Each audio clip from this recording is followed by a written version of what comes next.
On the 29th of September 1995, at the Rocket Academy in Twigley, England, an experiment in the school's science laboratory went horribly wrong. The incident had life-changing implications for one of the school's star pupils.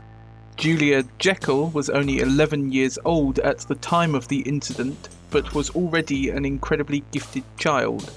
She had gained a PhD in theoretical physics, was an accomplished cordon bleu cook, and single-handedly built the house in which she lived with her parents.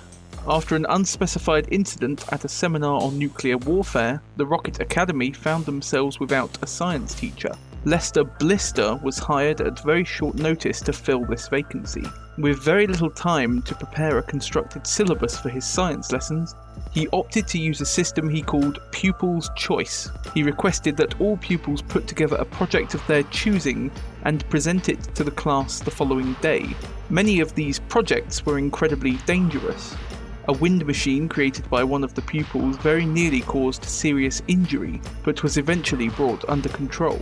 It was decided that a short break would take place after this incident, and the pupils were led outside while the mess caused by the wind machine was cleared up. Julia Jekyll's experiment took the form of a refreshing new beverage which she had developed. The drink had received favourable reviews from her parents, and there was talk of mass marketing it once completed. Julia had left her experiment in a cardboard box on a shelf in the science laboratory, ready for presentation in a few minutes' time.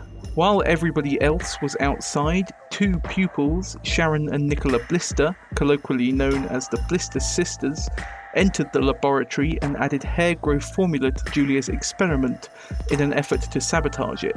The hair growth formula was accidentally left in the laboratory by the school's head teacher, Memphis Rocket, a long-time sufferer of male pattern baldness. When the pupils returned to the laboratory, Julia Jekyll presented her beverage to her peers and asked if anybody would like to sample it.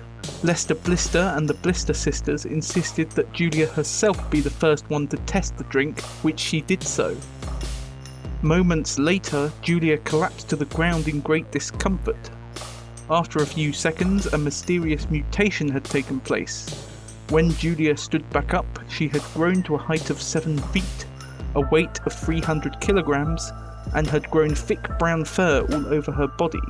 The mutation also had the effect of causing Julia to become hyper-aggressive. Using her newfound strength, she picked up Sharon and Nicola Blister and swung them violently around the room before slamming them face first into the floor. She then proceeded to pick up Lester Blister and throw him face first through the window.